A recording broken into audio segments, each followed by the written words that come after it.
Et on débute tout de suite. Donc aujourd'hui c'est le jour de lancement du championnat. Alors il y a eu quelques soucis, c'est souvent comme ça la première journée, hein. Mais tout va rentrer dans l'ordre au fur et à mesure de l'après-midi et tout sera ok. Quoi qu'il arrive, vous pouvez commencer à trader à partir du moment où vous avez ouvert votre compte. Normalement, Delta Stock a dû vous envoyer un mail dans la messagerie interne à MT4 si votre inscription a bien été prise en compte. Il n'y a pas de raison si vous avez bien rempli la landing page, mais pour vérifier, regardez que vous avez bien ce mail et à partir de ce moment-là, vous pouvez commencer à trader. Même si vous aviez commencé à trader avant le championnat et que votre équité n'a pas été remise à zéro, Delta Stock va se charger de le faire au fur et à mesure. Donc vous pouvez commencer à trader normalement et ce que vous avez perdu ou ce que vous avez gagné avant 13h aujourd'hui sera déduit ou rajouté pour atteindre les 10 000 euros nécessaires pour débuter ce championnat. Alors les inscriptions sont ouvertes jusqu'au 8 octobre et non pas jusqu'à la fin. Vous pouvez toujours vous inscrire, c'est entièrement gratuit et il y a 5 000 euros à se partager entre les 10 premiers. Voilà, j'arrête la pub. Salut Madge, ça va? Très bien, très bien. Alors quoi de neuf? J'ai quelques analyses là, intéressantes. Ok, alors on va regarder ça. Un petit point d'abord sur ce qui s'est passé ce matin. On a pris une position à la vente sur l'euro-dollar. Position à la vente plutôt cohérente, hein, sur franchissement à la baisse d'un support pour jouer la correction suite à un excès haussier. C'est une position contre-tendance, mais qui était quand même bien réfléchie. On a discuté ensemble. Finalement, on touche notre stop-loss, qui était assez serré. On perd 2,60 $. Moi, j'ai pas de regrets sur cette position. Qu'est-ce que t'en penses, toi? Moi, pareil, pas de regret parce que souvent c'est une configuration qui marche pas mal, donc bon, ça arrive que ça perde, hein, comme toujours. Donc on l'a tradé, on a perdu, tant pis, hein, pas de chance. Ouais. Bon, on va regarder. Donc, tu dis que t'as pas mal d'analyses. Tu veux qu'on commence par quelle paire? Je sais pas de préférence. J'ai vu sur USDCAD en H4 qu'on a un range depuis maintenant 3 semaines. Alors, est-ce que tu veux activer le partage d'écran pour qu'on voie ce que tu as à nous montrer? Alors attends, tu sais comment on fait pour activer le partage d'écran sur Skype? Ouais, mais j'ai mon Skype, il rame et il bug tout le temps, je sais pas pourquoi. Ah, donc tu penses que ça va pas... Ouais, je pense que ça risque de merder, vaudrait mieux que tu le montres toi-même. Ok, alors tu m'as dit USDCAD, alors attends, je vais ouvrir ça. Ouais, USDCAD en quelle unité de temps? En H4. En H4, ok, c'est parfait. Donc on a un range d'après ce que je vois. Ouais, un range depuis 3 semaines. Je pense que ça peut être intéressant de trader la sortie. Est-ce que tu dirais qu'on a un triangle de consolidation? Un triangle, ouais. Ouais, pas tout à fait, mais oui, un peu. Ok. Donc toi, si tu devais trader les plus hauts et plus bas du range, ce serait quoi? Ce serait le plus haut, il se situerait aux alentours des 1.0377? Ouais, c'est ça à peu près, oui, en effet. Et le plus bas à 1,0190 à peu près. Ok, c'est exactement ça, ouais, donc j'ai bien repéré ton range. Et tu penses qu'on pourrait encadrer ce range par des buy stop et sell stop pour jouer la cassure, ou tu préfères une sortie plus précisément qu'une autre? Là, j'ai pas de sortie prédéfinie, donc plutôt encadré d'un buy stop et d'un sell stop. Ah ouais, alors justement, tu penses qu'on place un buy stop, un sell stop, on n'attend pas comme t'aimes bien faire, de voir le comportement des cours à la sortie de ces niveaux? Ouais, bon, vaudrait mieux surveiller, mais bon, vu comme ça range, je pense que quand ça cassera, ça risque de partir correctement, quoi. Parce que ça fait quand même 3 semaines qu'on est entre les mêmes niveaux. Ça fait même pas un range de 200 pips, donc il y a quand même pas mal de chances que si on casse, ça parte assez violemment. Ok, donc on va les placer. Moi, je suis d'accord avec ça. Il n'y a pas de problème. C'est un peu ce que je trade avec pour l'instant des mauvais résultats sur le compte Active Trade. Donc on verra ce que ça donne. Mais il n'y a pas de problème pour moi. Donc on peut les placer. Donc je vais le placer. Je passe le buy stop. Le buy stop, donc on a un spread de combien? On a un spread de 4. Donc je vais le placer 5 points au-dessus de la résistance, peut-être un peu plus. Je pense par exemple à 1.03. 1.0383 ou 84, qu'est-ce que tu en penses pour le buy stop? Ouais, ça paraît correct, ouais, vers 84, ça paraît pas mal du tout. 1.0384, alors. Ok, donc c'est placé. Alors, c'est toujours un peu loin à exécuter, hein, sur Ava. Ok, c'est bon. Au niveau du stop, qu'est-ce qui te paraît bien? Attends, je regarde. Ça fait un stop quand même assez éloigné.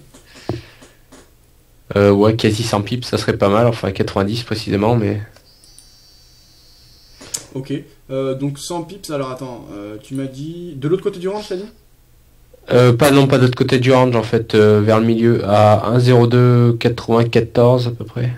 Attends, laisse-moi vérifier. Ouais, c'est ça. Pourquoi ce niveau précis? Puisque c'est sous les moyennes mobiles, c'est ça? Non, non, c'est qu'en fait je me suis mis en H1 là et ça correspond à un pic, un petit support là qui a eu lieu le 23 septembre. Alors, Donc ça me paraît. 1.094, c'est ça? Ah oui, ok, je vois. Ouais, pourquoi pas, ok. Donc, on placerait le stop loss pardon, à 1.02 93 ou 92, quelque chose comme ça? Même 94, non? Enfin, je sais pas. Ah, Le plus précisément bas il est à 94, ok. le plus bas il est à 96, donc on peut le mettre à 94, y a Ah pas oui, de ok. souci. 1.02 94, ok. En termes d'objectifs, tu penses que tu irais chercher combien? Euh, Ça, je sais pas vraiment. On peut mettre 100 pips, hein. 100 Je pips? pense que ça. Ok. Ouais, je pense que ça paraît correct. Donc 1.04 84. Ok. Donc le buy stop est clairement défini. Voilà, on va apparaître. Donc on a un ratio gain-perte environ de 1 pour 1. Donc c'est plutôt pas mal. Ouais, c'est ça. Donc ensuite au niveau du sell stop, on le placerait donc sous le support situé à 1.0190. Tu le placeras combien exactement toi? Attends, alors je regarde. Mince.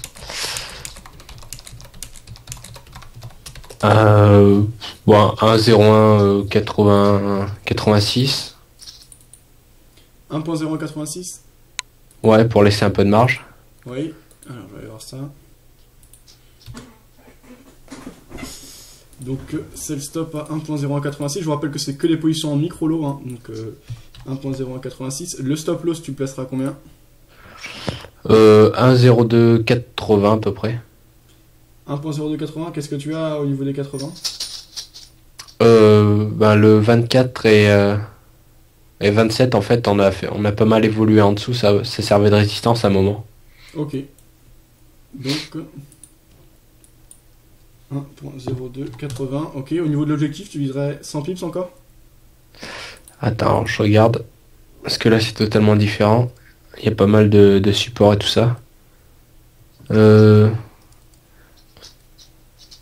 Ouais, 100 pips, ouais, ça paraît correct toujours. Donc 1.086. Ok, c'est placé. Donc on a placé nos ordres sur le dollar face au dollar canadien. On verra comment ça évolue. On a donc encadré le range que l'on voit ici en 4 heures. USD-CAD, ça hésite vraiment depuis un bon moment maintenant. Hein. Là, depuis, si on regarde même en journalier, en gros, depuis presque un an, on évolue dans un espèce de range. Il n'y a pas de vrai. Il y a des grosses variations court terme. Il y a des choses intéressantes qui se passent chaque jour. Il y a des accélérations assez importantes en quelques minutes. Mais finalement, à moyen terme et même à long terme, on évolue vraiment dans un range. Donc c'est vraiment plat. On a des résistances et supports qui contiennent bien les cours. Je ne sais pas exactement à quoi c'est lié. Peut-être les économies canadiennes et américaines qui sont très proches et très liées. Donc un peu comme ce qu'on avait pendant le moment sur l'euro français. On a une multitude de comportements. Ok, donc Mandarin me dit que c'est ok. Donc on va continuer. T'avais d'autres analyses à poster? Ouais, enfin j'avais vu quelques trucs. Attends, mince, qu'est-ce que c'est déjà? Mince. C'est pas sur la plateforme. Ouais, sur RGBP, on fait un beau petit range là aujourd'hui. Donc à surveiller pour la semaine prochaine, je pense lundi notamment. Alors 2 secondes, j'ouvre euro sterling. Ok. T'es en quoi en 4 heures? Non, un M30. D'accord. Ok. Donc en M30 on a un range ouais, à court terme. Toi tu penses que de la manière que ce que l'on a tradé en 4 heures sur le USD-CAD on pourrait encadrer ou alors là par contre il faut attendre de voir le comportement des cours? Là j'attendrai le comportement parce que quand même sur RGBP le prix du PIP c'est assez élevé donc je préfère attendre le dernier moment et pour bien placer mon stop après. D'accord. Ok. Donc pour l'instant c'est en simple observation mais il n'y a rien à faire de particulier donc on observe précisément donc le support horizontal tu l'as bien à 0.8658 et la résistance à 0.8690 c'est ça? Exactement, c'est ça. Ok. Donc on va suivre ça attentivement. Au niveau des informations, aujourd'hui, est-ce qu'on aura de nouvelles publications? Alors à 14h30, on a eu du mouvement, hein, suite à des parutions relatives à l'économie américaine. À 16h, on aura l'indice de fabrication ISM, qu'il faudra surveiller quand même attentivement, je pense. Donc on pourra regarder ça attentivement. Ça devra amener de la volatilité, on verra ce que ça donne. Une autre paire en cours d'étude pour toi? Il me semble que j'avais vu autre chose. Attends, je regarde dans mes paires.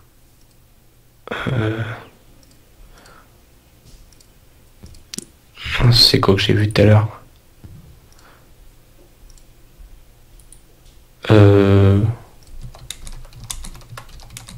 Non, j'avais vu autre chose, il me semblait.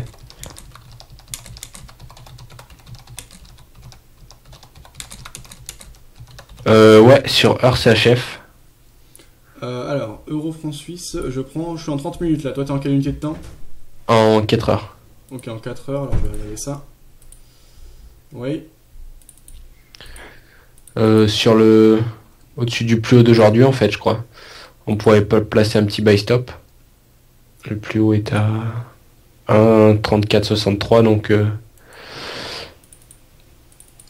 Pour notre compte, je pense que ce serait peut-être un peu risqué là, parce qu'il faudrait mettre un stop de plus de 100 pips, donc ça fait beaucoup. Mais en fait, là, on a fait la cassure du plus haut du mois de la deuxième semaine de septembre. Ouais, je Non, vois. de troisième, pardon. On a cassé donc le 1,3390 à peu près. Oui. Et là, on a fait un petit retour dessus. Donc éventuellement, sur casser le plus haut d'aujourd'hui, ça pourrait continuer à monter pas mal. Ouais, éventuellement, ça pourrait être intéressant. Donc, pour toi, ouais, tu jouerais pas le pullback avec le retest d'un 1,3390, tu jouerais au moment du franchissement des précédents plus hauts. Voilà, moi je jouerais comme ça. Ok. Moi, je pense que ça peut être viable. Après, il faut voir si le stop loss peut être placé de manière conforme à notre plan de money management. Toi, tu dis plus de 100 pips parce que tu voudrais le placer sous les 1,3069, c'est ça?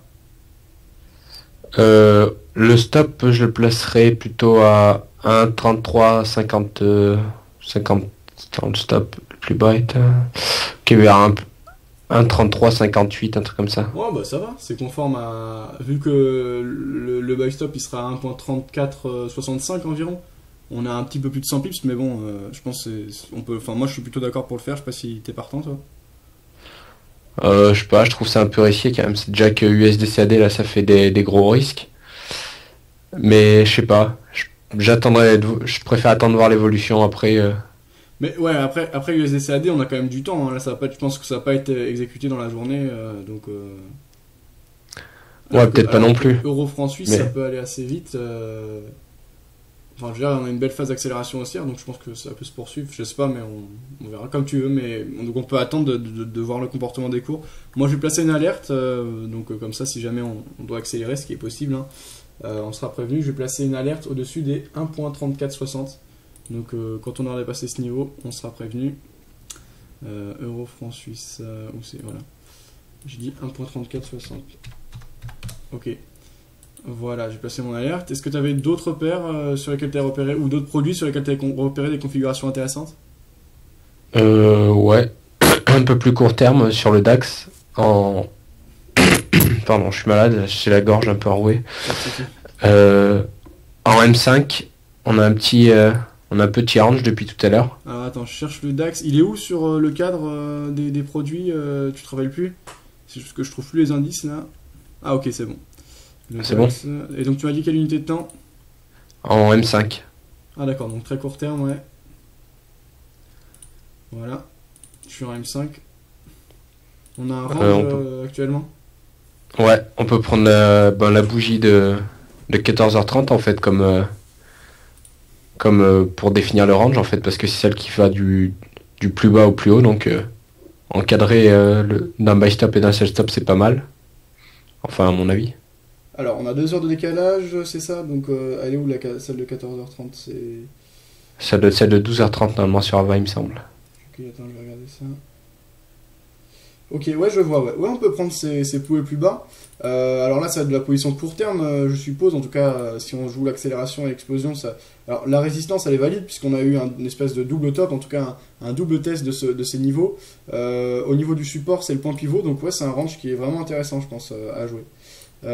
Comment tu penses le jouer, là? Est-ce que tu penses placer des ordres en attente ou attendre de voir les comportements? Là, je pense pas le trader avec notre compte parce que le DAX, il est quand même, ça vaut quand même cher le point. Donc pour l'instant, je le traderai pas avec notre compte. Mais je dis ça pour ceux qui regardent le live, quoi. Ça peut être intéressant de le faire quand on a un plus gros compte. Ok, ok, donc on va surveiller ça attentivement. Bonjour à ceux qui viennent de nous rejoindre, salut Yael, salut Kaiser. Si vous voulez, si vous avez des idées de paires ou de produits, si vous voulez qu'on fasse des analyses précises, n'hésitez pas à nous l'indiquer, hein. Le nom de l'émission c'est Trader Ensemble, donc n'hésitez pas à nous partager vos idées. Si vous aussi vous avez des avis, et même des avis différents des nôtres, n'hésitez pas à poster vos graphiques, vos analyses, etc. Donc sur ce, on va enchaîner. T'avais d'autres idées de trade ou c'était tout dans l'ensemble? Globalement, c'est tout, ouais. À part, moi, j'ai juste un avis baissier à court terme sur GBP, USD et euro dollar. C'est les seuls où c'est que j'ai un petit avis baissier depuis tout à l'heure. Mais sinon, j'ai pas d'autre analyse. Pourquoi cet avis baissier? Depuis tout à l'heure, on stagne un peu, mais on veut pas marquer réellement de nouveaux plus hauts. Mais on continue par contre à marquer au fur et à mesure des nouveaux plus bas, notamment sur GBP dollar. Donc, mon avis, il est possible qu'on continue à baisser pour le reste de la journée. Enfin, à surveiller bien sûr avec la news de 14 h, de 16 h. Oui, tout à fait. Tu penses que cette nouvelle va faire beaucoup bouger ou ça te parle pas particulièrement l'indice ISM? Je sais plus exactement ce que c'est, mais en général, il me semble que ça secoue quand même quand la news est assez loin des prévisions ou des résultats précédents. Enfin, c'est ce que j'ai constaté en tout cas. Ok, on surveillera ça donc. Donc GBP/USD, oui, on voit une configuration plutôt baissière. Ici, je suis en 15 minutes. La tendance de fond est quand même plutôt. Alors, pardon, on voit justement là une configuration baissière à court terme, c'est-à-dire une phase de correction. La dynamique de fond reste quand même plutôt haussière pour la journée en tout cas. Donc, depuis ce matin. On voit cependant à moyen terme, notamment en 1 heure, alors, le temps que ça charge, qu'on marque des plus hauts de plus en plus bas. Donc, moi, qu'est-ce que je dirais sur le câble? Sur le câble, on a une dynamique de fond qui est haussière depuis les plus bas qui avaient été marqués le 7 septembre. On a marqué des plus hauts assez récemment, hier, à 1.5921. Aujourd'hui, on voit qu'on a du mal à franchir ce précédent plus haut. Et on forme peut-être une espèce d'épaule tête épaule. Alors ce serait pas un cas tout à fait parfait, on va dire que c'est pas conforme à la figure que l'on observe en général en théorie, mais ce serait assez intéressant. Donc on va essayer de suivre ça. Je j'ai pas d'avis particulier pour le moment, et si on doit accélérer à la baisse et casser la trendline par exemple que j'ai pu tracer, pourquoi pas varier sur une poursuite du mouvement baissier, ça peut être intéressant. Là pour le moment j'aurais pas d'avis particulier sur GBP/USD. L'euro-dollar, c'est les mêmes arguments que tu as en faveur de la baisse? Ouais, tout. Enfin, de toute façon, c'est que du court terme, donc je parle en M5, donc ouais, je suis toujours baissier pour la même raison. On n'arrive pas à marquer de réel plus haut, mais on continue à marquer toujours des plus bas, de plus en plus bas. Oui, donc à très court terme, hop, c'est ce qu'on voit ici, donc des plus hauts de plus en plus bas. Et des plus bas de plus en plus bas, on est donc dans un léger canal baissier court terme, mais c'est vraiment très léger par rapport à ce qu'on a eu ces derniers jours. Il y a eu des excès ces derniers jours, on a vu des grosses accélérations, et en général, quand on a des grosses accélérations, normalement on se met à corriger les excès, et c'est assez violent. Est-ce que tu penses qu'on peut se mettre à accélérer et à reprendre par exemple 100 ou 200 pips à la baisse sur l'euro-dollar? Est-ce que ça te paraît possible pour les prochains jours? Même dans les prochaines heures, peut-être avec la news, c'est tout à fait possible, ouais. Enfin, je pense. Ok, on va suivre ça donc attentivement. Pas grand chose de plus à signaler. Là pour le moment, l'euro reprend un peu de force, hein, on verra ce que ça donne, mais on reste dans le canal baissier. T'avais d'autres analyses ou c'était tout? C'était tout pour l'instant. Ok, on passe à l'or rapidement. On va se mettre en graphe journalier. En graphique journalier, l'or aujourd'hui marque de nouveaux plus hauts. Alors je vais zoomer. Oui, c'est ça, on marque de nouveaux plus hauts historiques à 1317 dollars, 1318 peut-être. Non, 1317 dollars le once d'or. Qu'est-ce que tu en penses, toi? Est-ce que tu penses que c'est excessif? Est-ce que tu penses qu'il y a une bulle peut-être sur l'or? Ou est-ce que tu penses que c'est simplement des inquiétudes relatives à l'économie mondiale qui entraînent cette hausse de l'or? C'est possible qu'il y ait une bulle. Ça fait quand même un bon moment que l'or monte. Ça va faire maintenant... ça va faire plus d'1 an. Ah oui, de toute façon, enfin, ouais. toute façon, là, Enfin, que ça monte aussi rapidement, c'est ouais, ce que je veux voilà. dire. Ouais. En 2009, on est monté rapidement, on a un peu corrigé, puis c'est vrai qu'en 2010, on est vraiment bien reparti là, donc je sais pas si c'est lié à des inquiétudes ou pas, mais c'est vrai que ça peut être intéressant de surveiller une bonne phase de correction, parce que vu comme c'est monté, si on corrige, on peut perdre facile 100 dollars. Hein. Et donc, pour toi, comment repérer un signal de retournement dans une tendance aussi forte qu'est-ce que tu attendrais précisément comme signal? D'une part, la cassure de la ligne de tendance et d'un support horizontal qui est un peu plus bas. Et à partir de là, je shorterai un peu. Mais après, je serai prudent parce qu'on est quand même dans une grosse tendance haussière, donc je prendrai mes profits rapidement, je pense. Donc, par exemple, le support, ce serait le franchissement des 1155,99. On avait un précédent plus bas qui avait été marqué à ces niveaux fin juillet. Est-ce que ça pourrait être un seuil intéressant pour cette approche? Euh... Ah ouais, mais ok, t'es en daily, toi. D'accord, moi je regarde un H4. Ah oui, ok. Alors, toi, Euh, en H4, ce serait quoi un seuil intéressant? Ce serait par exemple les plus bas qui ont été marqués donc le 28 septembre. Ouais, voilà, par exemple, tu vois, si on tombait là, on cassait la ligne de tendance, on faisait un petit pullback et après descendre sous les 1280 à peu près. Là, ça pourrait être intéressant de shorter pour justement viser la ligne de tendance qu'on peut tracer en daily avec les plus bas du mois de janvier, non, début février, pardon, avec les plus bas du mois de juillet, fin juillet. Ok, ok. Alors, Trading qui nous dit, il n'y a que chez moi que la page s'actualise toute seule, la page vidéo bourse. Trading, je pense que je sais à quoi c'est lié. Alors, je vais modifier ça. C'est ce que je viens de mettre le classement. Et en fait, il aurait fallu que je le mette dans un iframe, ce qu'on appelle un iframe au lieu d'un include. Donc, ce qui fait que la page se recharge toute seule à chaque fois. Je vais supprimer ça. Et le classement réapparaîtra après l'émission. Alors, 2 secondes, je fais la sauvegarde.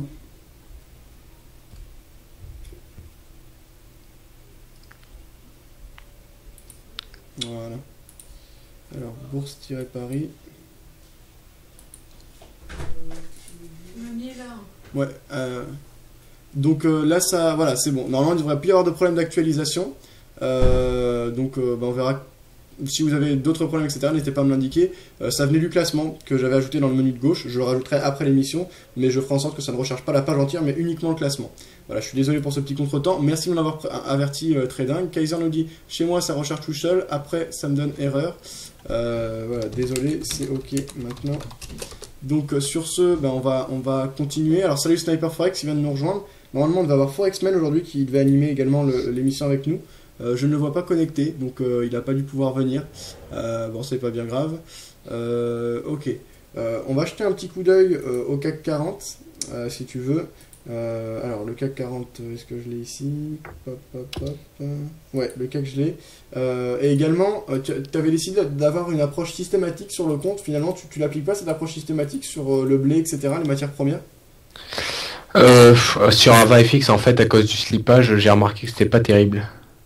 Il y a un slippage particulièrement élevé, tu trouves, chez AvaFX? Ouais, par rapport à chez FX Pro, c'est que ça bouge pas d'un poil une fois qu'on a placé l'ordre. Là par contre, ça exécute au prix en fait le mieux qu'ils peuvent avoir en quelque sorte. Ouais. Et c'est assez gênant pour ma stratégie, donc j'ai arrêté de la trader en fait. D'accord. Par rapport au CAC 40, justement, donc en ce moment on est dans une période d'hésitation. Alors on se rappelle, la dernière fois on avait pris une position à la vente sur sortie du triangle, elle avait terminé en gain, mais bon, heureusement que tu étais sorti manuellement parce que sinon on aurait fait une perte. Qu'est-ce que tu penses de la situation actuelle, toi, du CAC 40, de cette hésitation? Comment l'interpréter? C'est possible qu'on continue à baisser si on passe sous les plus bas de hier, en fait, je pense. Après, je sais que là, il y a une banque irlandaise qui a des soucis, là, qui arrête pas de leur demander constamment de l'argent. Donc, est-ce que c'est lié à ça, que ça suit les indices européens, ou... Je sais pas vraiment. Il faut se méfier, à mon avis, de ce type de problème, parce que ça peut rapidement faire plonger les indices, quoi. Et est-ce que moi je pense hein, personnellement qu'il faut vraiment mieux shorter et jouer les breakouts à la baisse sur les indices que jouer les breakouts à la hausse. Je veux dire, c'est en général quand on a des mouvements de panique, c'est direct quoi, les accélérations baissières. Donc sur les marchés actions, je pense vraiment que c'est plus simple de jouer la baisse que de jouer la hausse. Ça, je pense que c'est même prouvé. Toi, est-ce que tu as remarqué des facilités et des meilleurs résultats quand tu tradais la baisse des indices? Je sais pas pour les indices, j'ai jamais vraiment fait attention. Mais de toute façon, j'ai toujours préféré shorter. Je sais pas pourquoi. Surtout, en fait, j'ai toujours eu des meilleurs résultats quand je shortais. Donc, je sais pas vraiment si ça a une influence. Bon, après, c'est possible. Mais bon, quand même, globalement, les indices, ils sont voués à monter parce que depuis la création, chaque indice est monté. Donc, après, une stratégie que de short, ça peut être un peu risqué. Mais bon, je vois pas, enfin, je sais pas après, parce que c'est vrai que ça tombe plus vite. Après, ça dépend des approches. Si on est plus long terme, peut-être que l'achat c'est plus intéressant.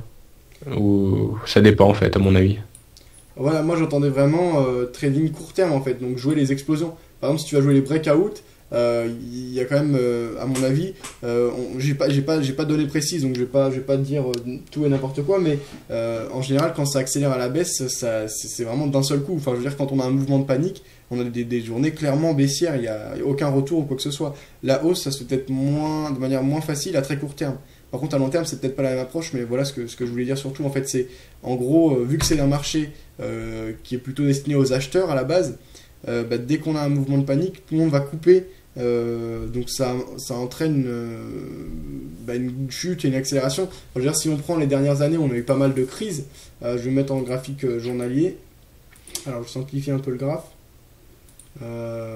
Voilà, donc en D1 sur le CAC. Alors, je peux avoir assez de recul, je vais le prendre chez FX Pro.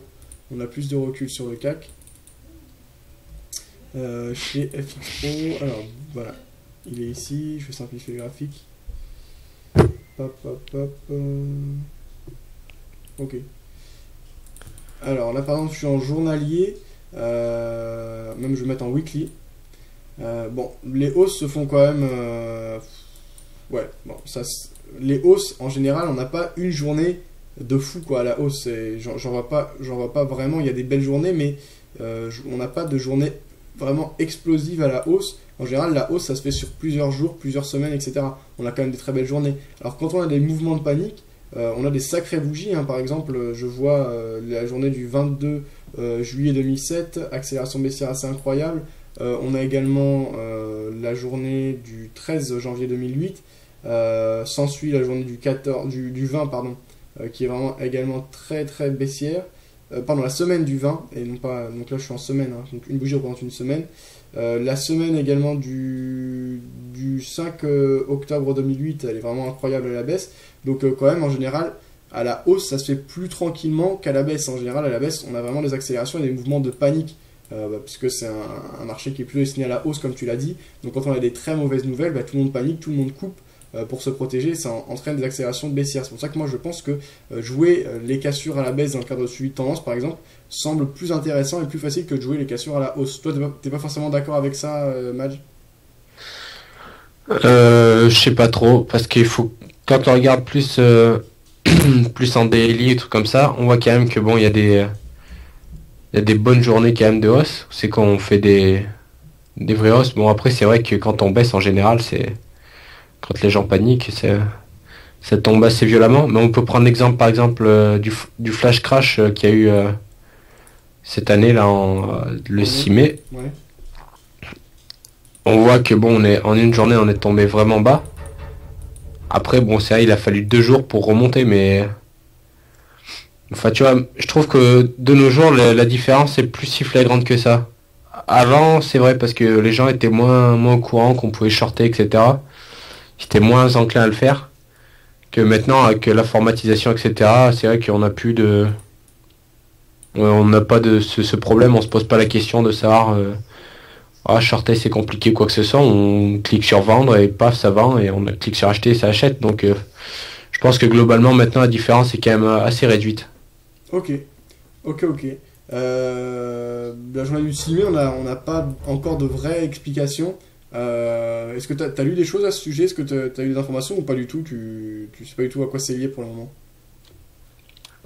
De quoi? La journée du 6 mai, justement, et le flash Ah, crash. ben, ça, c'est les robots qui sont emballés, je crois. Enfin, Forex-Man, il le disait la dernière fois, il me semble. Après, je Ouais. sais pas, j'en sais rien du tout, de toute façon, mais je pense que ça paraît cohérent, quoi, en fait. Il disait qu'il y avait deux possibilités. Donc, soit que ce soit les robots qui se sont emballés, donc c'est-à-dire que vu qu'on commençait à accélérer, les robots ne savaient plus comment faire, ils coupaient tout, et donc ça entraînait un manque de liquidité qui a entraîné une accélération baissière. Soit ça vient de Goldman Sachs. À cette époque, le gouvernement d'Obama était en train de mettre en place un système de réforme au niveau des banques, et pour faire peur et pour montrer qu'ils tiennent le marché, ils ont déclenché ce flash. Après, moi je sais pas du tout ce qui est vrai ou faux, mais Forexman, qui est un ancien des salles de marché, avait ces deux approches, il nous a parlé de ces deux approches. Voilà. Donc par rapport au CAC, actuellement, est-ce que toi tu repères un triangle actuellement, par exemple en journalier? En journalier, ouais, c'est pas tout à fait un triangle. Après, on a une bonne ligne de tendance haussière là, sur plusieurs supports, qui est pas mal solide. Et je pense qu'on pourrait faire un retour dessus d'ailleurs, vers les 3500, je sais pas, c'est 3540, un truc comme ça. Donc, moi, pour moi, on a quand même un beau triangle. En fait, qu'est-ce qui te fait dire que c'est pas un triangle, en fait, le CAC 40, là, en journalier, par exemple, puisque là, j'ai Ah si, en fait, il y a un triangle, excuse-moi, j'avais pas vu, c'est que j'avais pas assez dézoomé, donc c'est en fait ici un triangle, j'ai rien dit. Ok. Et est-ce que tu penses que ce serait intéressant de jouer la cassure à la hausse ou à la baisse de ce triangle? Ouais, pourquoi pas. Bon, comme la plupart des triangles, en général, c'est assez intéressant. Ok. Au niveau des triangles, la sortie des triangles, j'ai l'impression qu'il y a plusieurs interprétations. Il y en a qui vont prendre comme objectif la différence entre le point haut et le point bas de la base du triangle. D'autres qui vont prendre la différence entre le point haut et le point bas au moment où l'on sort du triangle. Toi, tu prends quoi comme référence théorique pour aller chercher un objectif sur une sortie de triangle? Alors, tout dépend du triangle, de sa forme, de sa taille. Il y a plein de facteurs qui rentrent en compte, en fait. J'ai pas de règles précises à ce niveau. Ok. Ok. Donc toi, tu te sers pas forcément de cette théorie pour fixer tes objectifs. Non, moi, je m'en sers pas du tout. Enfin, sauf si on a... Comme là, c'est vrai qu'on pourrait prendre le haut du triangle comme objectif, s'en sortir à la hausse. Parce que ça fait quand même une bonne distance, etc. Mais sinon, non, je me sers pas vraiment de ça et plus à l'œil, je dirais. Ok. Donc quelques réactions sur le chat. Voilà, Wizard, tu avais répondu. Ok. Forex Newbie qui nous dit je ne vois pas mon nom dans le classement. Est-ce normal? Alors, Forex Newbie, je suis en train de faire le classement. Là, j'ai ajouté environ un tiers des inscrits. Ça prend du temps, il faut que je fasse tout à la main, donc que je les inscrive, etc. Je continue dans l'après-midi. Donc entre déjà 16h et 18h, je pense que quasiment tout le monde sera présent dans le classement. Et ce soir, j'annoncerai sur le forum quand ce sera terminé, tout le monde sera présent dans le classement. Et donc ensuite, si vous n'apparaissez pas, là, il faudra me contacter. Mais tant qu'on reste cet après-midi, ne vous inquiétez pas, ça va arriver. Pour te répondre, Forex Newbie. Wizard nous dit, dans les périodes de baisse, les longs vendent à découvert pour se couvrir. Wizard. Scalper qui nous dit moi je trouve ton triangle assez bizarre. Perso je vois un canal avec une trendline sur les trois derniers plus hauts. Pourquoi pas Scalper, mais qu'est-ce que tu trouves bizarre exactement dans le triangle? C'est le fait qu'il y a un décalage entre la base basse et la base haute peut-être. Mais sinon si on prend du recul, en effet on peut avoir également une trendline, voilà, qu'on pourrait dessiner ici, et donc qui marquerait un canal plutôt baissier sur le CAC. En effet, après, c'est une question d'interprétation. Mais je pense que dans tous les cas, même si on a ce canal baissier, actuellement, on assisterait alors à un drapeau. Et donc, on suivra attentivement la cassure à la baisse de la trendline de ce dernier. Mais ça revient un peu au même point à étudier, à la même manière de trader. Donc, c'est pas spécialement dérangeant. Alors, il y a Guillaume qui nous rejoint. Salut Guillaume. Salut Kaiser également. Donc sur ce, on va enchaîner. Est-ce que tu as des paires en particulier que tu veux regarder ou des produits, ou là c'est bon, t'as plus rien de particulier à nous montrer, Madge? J'ai plus rien de particulier, donc Ok. je te laisse faire et je te dirai mon avis après. Il est 15h35, normalement tu interviens une demi-heure. Est-ce que tu veux rester ou est-ce que tu as quelque chose à faire? Non, c'est bon, j'ai rien à faire, je peux rester, pas de souci. Ok. Un petit point sur le robot, l'expert advisor payant là, de Serge Demoulin, donc Matrice 4, qui a d'excellents résultats. Actuellement, on est à 1233,22 euros sur un compte de départ de 1000 euros. Il prend position, hein, d'après ce que j'ai vu, hein, sur des phases de rebond dans le sens de la tendance. Une approche plutôt saine. Les objectifs sont plus petits que le stop loss, mais il y a quand même un stop loss fixe qui limite sa perte à un certain pourcentage du capital.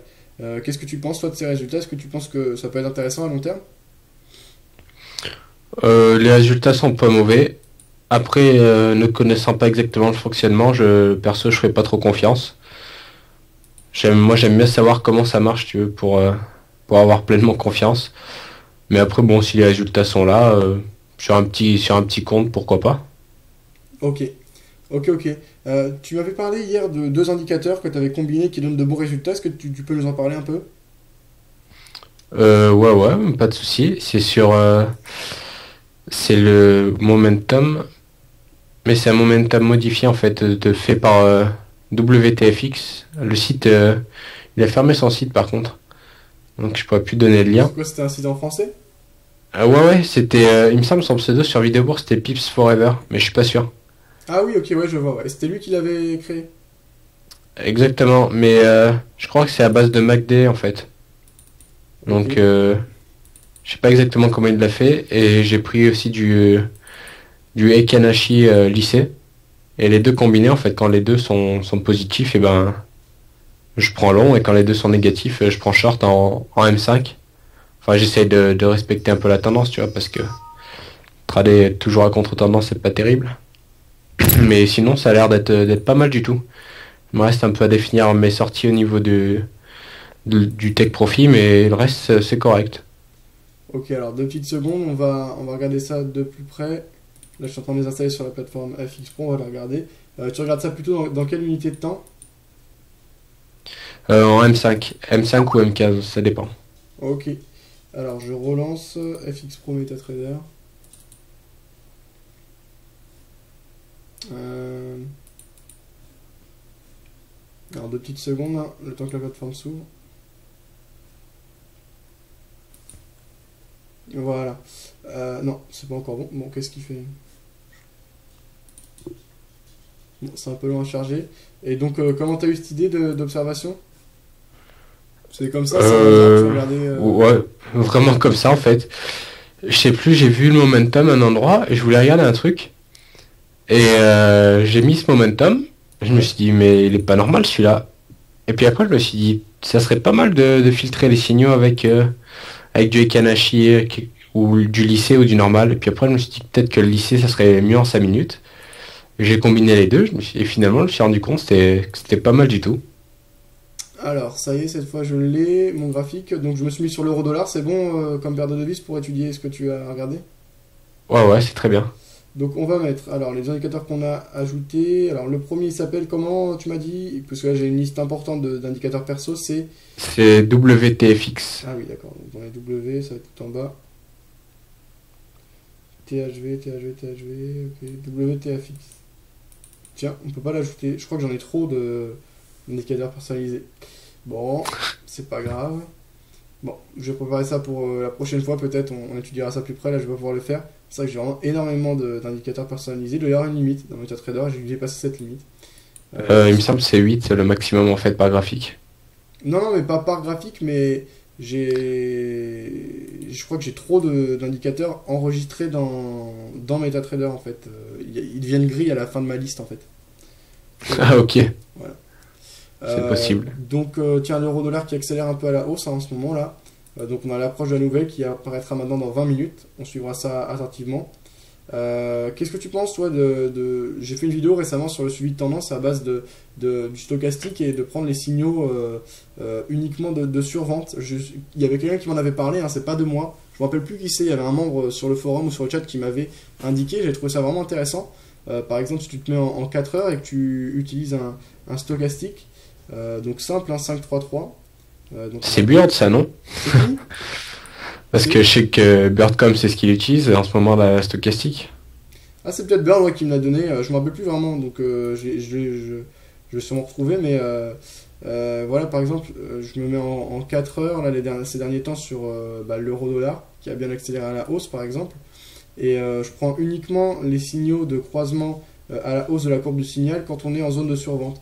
Et en fait, les points d'entrée sont vraiment très intéressants dans l'ensemble. On est vraiment dans le sens de la tendance et ça se passe bien. Alors bien sûr, c'est une période un peu parfaite pour cette approche sur l'euro-dollar vu qu'on a des gros mouvements.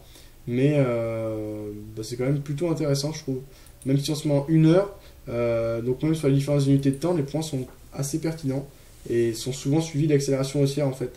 C'est une approche assez saine puisqu'elle est pile poil dans le cadre du suivi de tendance et prise de position sur phase de rebond. Donc je pense qu'elle ne peut pas faire de mal à un débutant et ça permet de prendre des positions assez facilement puisqu'on a des critères et des signaux précis à attendre. Donc moi je suis pas fan de ces approches, en général je suis plutôt à étudier les graphiques et donc à faire du chartisme précisément. Toi ça te dérange pas donc d'utiliser des indicateurs comme ceux dont tu nous as parlé par exemple? Non, bah comme tu dis là, avec la stochastique, c'est une méthode assez intéressante puisque globalement tu suis la tendance et tu te contentes de rentrer dans les zones de consolidation. Donc c'est une approche tout à fait classique et intéressante, à mon avis, surtout pour un débutant. Moi, il essaye pas de se compliquer la vie à rentrer à contre-tendance ou quoi que ce soit, il se contente de suivre. Donc je pense que c'est une très bonne approche comme ça. Ok, ok. Est-ce que tu as déjà testé des stratégies avec des quasiment systématiques, c'est-à-dire vraiment avec des prises de position sur des signaux très précis au niveau d'études d'indicateurs qui ont donné des bons résultats ou pour le moment la meilleure approche que tu as eue c'est vraiment l'étude et l'analyse technique pure et dure, donc des graphes comme ce que l'on fait ensemble? J'ai pas été très bon au niveau des tout ce qui est indicateur. Je préfère analyser le graphe à la main. Mais bon, j'ai bon espoir quand même de trouver un jour une petite solution que je pourrais automatiser en parallèle de ma technique manuelle. Ça pourrait faire des gains supplémentaires en fait. Mais c'est vrai que pour l'instant, j'ai pas vraiment cherché. Donc j'ai pas trop trouvé de résultats. Ok. Tiens, alors, je vais redémarrer la plateforme. Cette fois, je vais installer les indicateurs sur une autre plateforme. On va pouvoir avoir ce que je voulais montrer. Donc, toi, quand tu utilises Ekenashi et c'est quoi WTFX? WTF. Ouais, voilà. C'est quoi? C'est des signaux de continuité, des signaux sur phase de rebond? C'est quel type d'approche en fait? Là, c'est... Bon, étant donné que c'est en M5, en fait, c'est à peu près du suivi de tendance intraday. Donc, en fait, ça dépend. Si moi, je suis plutôt d'avis que la tendance va changer, j'attends d'avoir des nouveaux points d'entrée, donc en sens inverse. Et sinon, si la tendance est me paraît cohérente, je continue. J'essaie de chercher les points d'entrée en fait dans la continuité. J'attends qu'il y ait soit le momentum qui soit négatif et qui repasse positif, soit le Ekenashi qui passe rouge et qui est revenu à vert. Dans ce cas, j'aime bien suivre la tendance là après. Ok, alors là c'est bon, cette fois c'est affiché sur mon graphique. Donc on va regarder ça précisément, on va voir les derniers signaux qu'on a eu. Alors je vais mettre en 5 minutes, là je suis en 15 minutes. Je vais grossir un peu les lignes pour que tout le monde voie. Je vais changer un peu les couleurs, notamment au niveau du Ekenashi, puisque le vert est un peu agressif. Voilà. Donc ça c'est bon. Et Ekenashi. Je vais mettre vert. Et je vais laisser en rouge. Ok. Donc les signaux. Alors je mets en 5 minutes. Voilà. Donc là les signaux précisément c'est quoi? Donc là on voit par exemple le 1er octobre 2010. On passe d'un Ekenashi lissé rouge à un Ekenashi qui passe au vert. On a un croisement, on a notre courbe au niveau du momentum qui est au-dessus de sa ligne de signal et qui repasse au-dessus de sa courbe de 0. Est-ce que c'était un bon point d'entrée ça justement à 9h ce matin? À 9h, t'es sur 9h quelle plateforme? En 5 minutes. 9h heure française, tu parles? 9h française, oui. Ok, alors attends. Laisse-moi regarder. Alors attends, sur FX Pro, quand je me mets à 9h heure française, ça fait déjà plusieurs bougies que le Ekenashi et le momentum sont verts en fait. Alors, ouais, c'est vraiment. Donc, tu prends pas en compte le fait de repasser au-dessus de la ligne de 0 au niveau du momentum. C'est vraiment que le croisement de la courbe de signal. Ouais. Ah ouais, c'est que le croisement des courbes. Mais en fait, tu vois, t'as un petit histogramme derrière. Ouais, Et cet histogramme là, il permet de voir si la courbe elle est passée au-dessus ou pas. d'accord, ok. Donc, Donc moi je me sers de ça en fait. d'accord, ouais. C'est assez intéressant comme indicateur. Il a dû mettre, enfin, c'est pas mal programmé, quoi. Parce qu'à la fois, bon, on a l'histogramme et on se rend mieux compte de la volatilité quand on regarde les courbes en elles-mêmes. Donc, on se rend compte des mouvements. Là, actuellement, on voit qu'il y a peu de mouvements, donc il faut mieux pas trader avec cette approche. Mais ce matin, on avait quand même des beaux mouvements, donc on a eu un signal assez intéressant, je pense, dans le cadre de cette approche. Et donc, ouais, t'as regardé par le passé et ça te paraît intéressant. T'as pas fait de backtest particulier pour le moment? Non, j'ai pas encore backtesté. Je pense que je vais le faire bientôt, histoire de prendre, de voir si prendre à partir de 8 heures le premier signal qui arrive, ça c'est bien. Je pense que c'est pas mal parce que c'est avec l'ouverture de Londres, donc je pense que ça peut être très très intéressant. Souvent on a des gros mouvements, mais on peut le voir ce matin. On a eu le signal à 8h45. Ouais, c'est ça, ouais, voilà, donc c'est celui-là dont je te parlais tout à l'heure, donc en effet c'était en retard, donc en fait c'est 8h45 hein, le signal. Ouais, ouais, voilà, donc il y a ce signal. On prend, donc là, il y a eu quand même une bonne phase haussière. Il me reste à trouver comment sortir au niveau des objectifs. Au niveau Je des sais stop pas loss, trop encore. c'est quoi? C'est le même type de stop loss que ce que tu peux placer sur le compte commun, c'est-à-dire sous des seuils majeurs. Par exemple, ce matin c'était assez intéressant et assez simple en 5 minutes. Je pense qu'on pouvait se placer sous les plus bas qui avaient été marqués durant la nuit, enfin le matin à 7h50, et donc sous les 1.3629. Est-ce que c'était ce stop loss qui te paraissait pertinent? Ouais, voilà, exactement. Là, les stop loss, il n'y a pas de souci pour ça. En général, t'as toujours un petit sommet ou creux à proximité, étant donné que c'est en 5 minutes. Ça paraît, c'est correct en général. Ok, ok. Et ouais, donc au niveau de l'objectif, c'est pas, tu penses le fixer plutôt manuellement avec un objectif fixe ou te servir des indicateurs pour essayer de repérer des zones de sortie bah, par rapport aux indicateurs?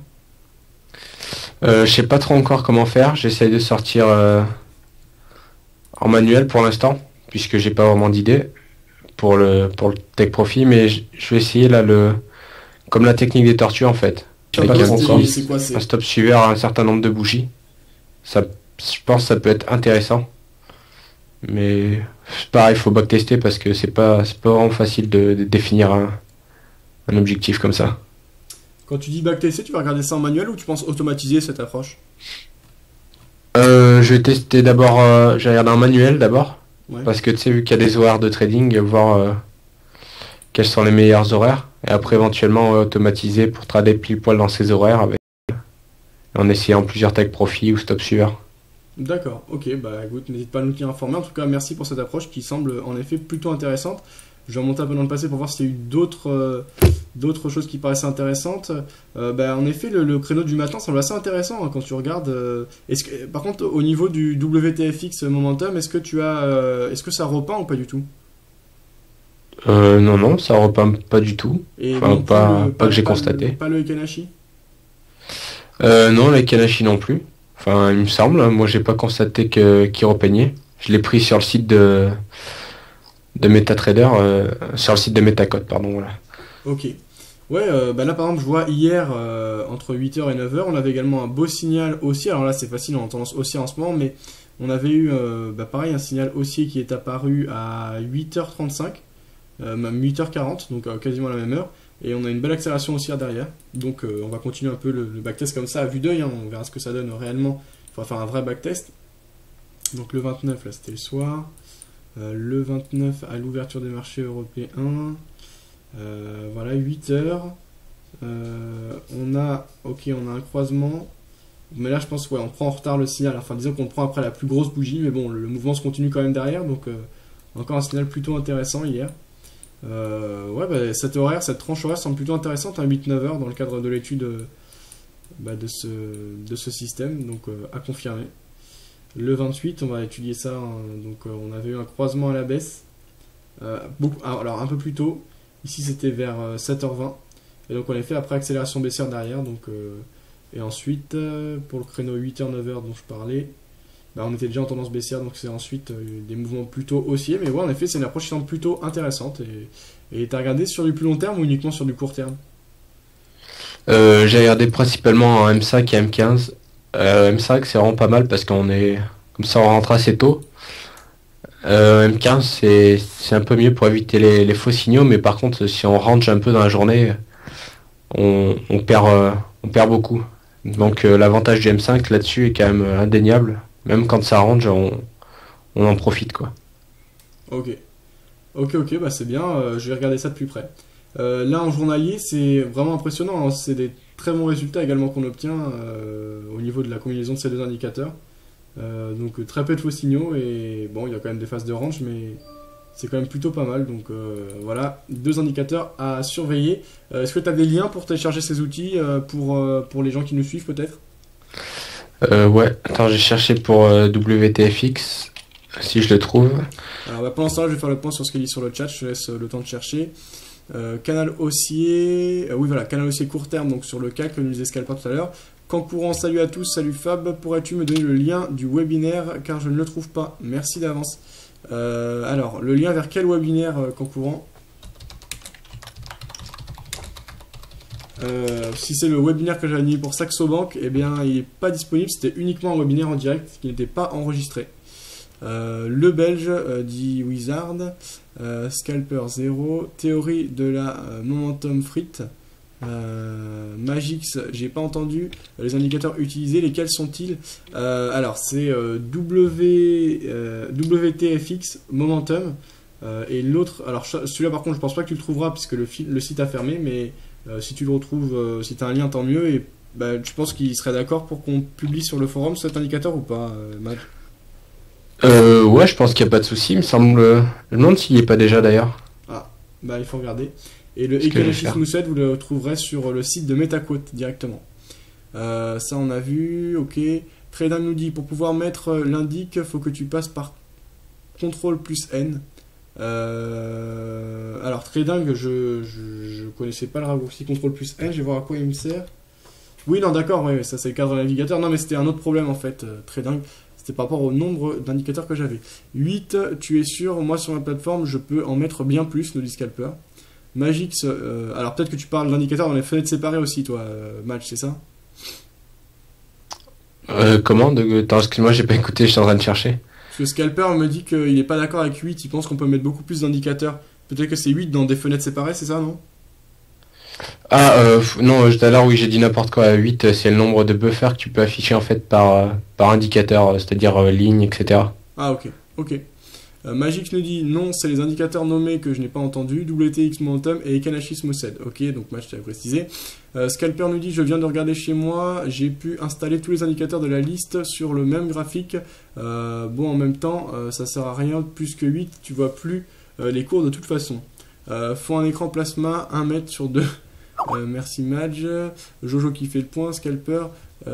Ekanashis Mossed, voilà le lien. Ok, bon, on a fait le point.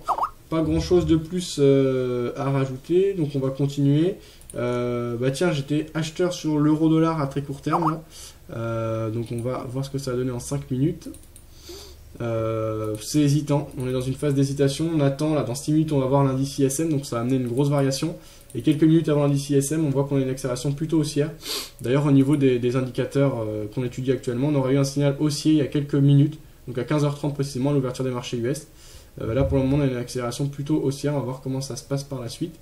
Mais on serait donc orienté à la hausse, donc d'après l'étude de ces indicateurs, je suis plutôt dans le bon sens.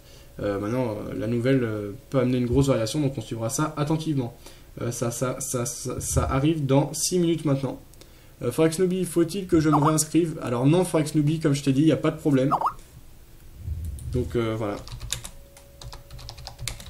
Il n'y a pas besoin de vous réinscrire si vous ne voyez pas encore dans la liste des inscrits au championnat. Vous serez ajouté dans l'après-midi, c'est parce que j'ai pas fini d'ajouter tout le monde. Donc vous pouvez commencer à trader, il n'y a aucun problème. Et tout va entrer dans l'ordre jusqu'en cette fin d'après-midi. Ensuite, s'il y a des problèmes, là on pourra se contacter et voir plus précisément.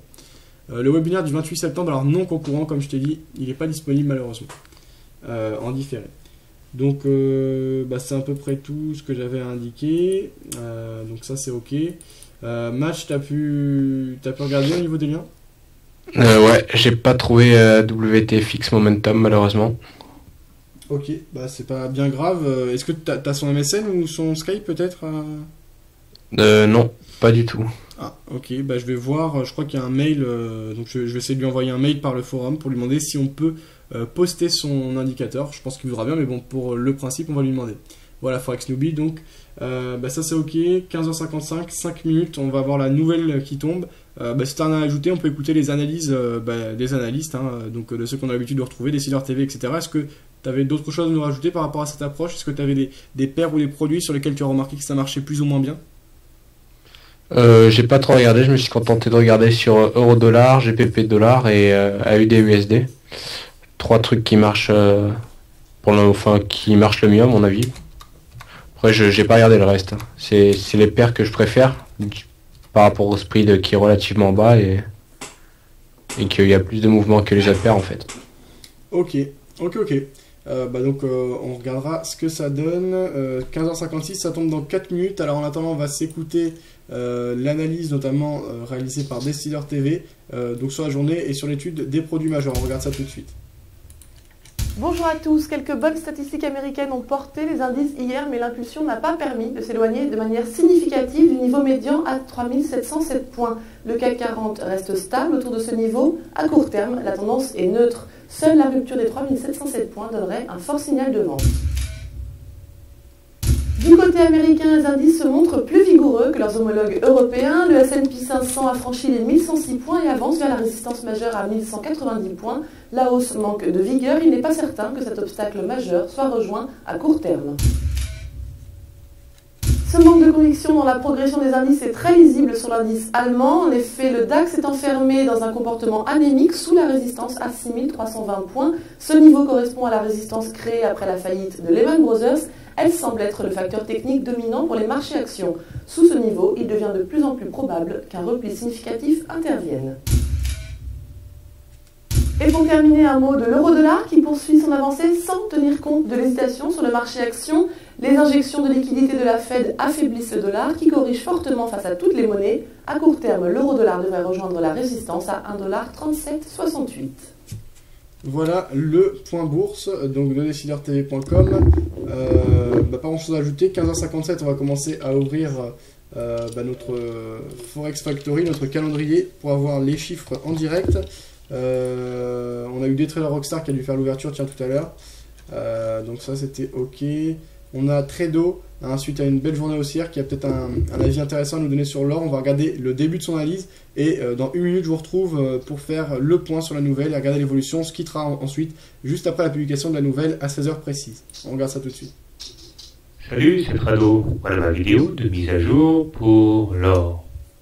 Séance encore une fois très réconfortante à certains égards sur l'or, puisque malgré une attaque de toute beauté sur le roi des métaux, eh bien, nous avons réussi à prendre appui sur la moyenne mobile à cette séance, au même titre que ce qui s'est passé plusieurs fois depuis un mois. Cette M7 semble être le point de ralliement de tous ceux qui cherchent des points d'entrée à bon compte, et une fois de plus, donc, l'attaque n'a pas été couronnée de succès, loin s'en faut. Il demeure que nous terminons la séance avec un doji, c'est-à-dire niveau d'ouverture et de clôture similaire, montrant quand même l'indécision et le manque de conviction des intervenants. Toujours est-il que sans tirer de plan sur la comète, nous sommes toujours a priori dans un canal bleu ascendant qui amène des rotations, et si la rotation devait s'achever, on pourrait attendre l'or. Voilà, donc je coupe Trado, vous pouvez retrouver son analyse en bas de la page d'accueil. On se dirige vers le Forex Factory, 15h59, dans une minute on a l'indice de production manufacturière ISM qui tombe, donc on va suivre ça attentivement. Donc moi je vais mettre le calendrier sur une autre page, on va regarder l'impact que ça a sur l'euro-dollar qu'on a représenté ici. Alors je vais enregistrer ce modèle et je vais réappliquer un modèle plus simple, donc je vais appeler Ekenashi, donc H, voilà, hop, j'applique de 16h, ça y est, le chiffre vient de tomber. Dans un premier temps, l'euro semble plutôt vouloir accélérer à la baisse, c'est mitigé, on a des variations. Je vais vous donner le chiffre, voilà, il est conforme aux attentes, il est légèrement baissier, donc légèrement décevant, 54.4 contre 54.6 attendu. On est en léger progrès, on est en nette régression par rapport au chiffre précédent qui était à 56.3. Donc là, dans un premier temps, c'est l'euro qui recule face au dollar, une accélération baissière. Alors, on va appliquer un autre template, voilà. Accélération baissière, qu'est-ce que tu penses de ces chiffres, toi, Madj? Ils sont quand même assez conformes aux attentes. Est-ce que tu penses que ça peut avoir un réel impact, ou est-ce que tu penses que ça va simplement mener des brouilles à court terme? Je sais pas du tout. Je suis pas du tout un trader fondamental. Pour l'instant, on dirait que ça fait quand même un bon mouvement. Donc pourquoi pas, ça pourrait guider la tendance de cette fin de journée. Ok, donc on va suivre ça. Nous, on est sorti de toute façon de notre trade tout à l'heure, mais ça aurait accompagné, était dans le sens de notre trade. Là, si on franchit les précédents plus bas, donc du range qu'on peut repérer sur l'euro-dollar avec les plus bas qui ont été marqués ensuite à 1.3717, si on les franchit, tu penses qu'on peut poursuivre l'accélération de manière assez nette? Ouais, je pense qu'on peut continuer à bien baisser, genre rejoindre un 36,90, ouais. Ok. La belle accélération baissière quand même. Là, on sent un vrai engouement autour de ce chiffre. Les investisseurs qui l'ont clairement interprété maintenant. Belle accélération baissière, on va voir ce que ça donne. Sur ce, je vous laisse le trader. J'ai le mail de Pip si tu veux, Fab. Ok, Wizard, n'hésite pas à me l'envoyer à mon adresse mail, fabien@videobourse.fr, et je regarderai ça. Merci beaucoup. Sur ce match, je vais te laisser. Bon trade, et puis on se retrouve très bientôt. Nous, on se retrouve ce soir pour le Scalper Show. On répondra à vos questions. D'ici ce soir, j'essaierai d'avoir terminé les inscriptions au championnat. À tout à l'heure sur videobourse.fr. Ciao, Madj. Ciao. Bon trade à tous. Merci de m'avoir accompagné. Pas de soucis.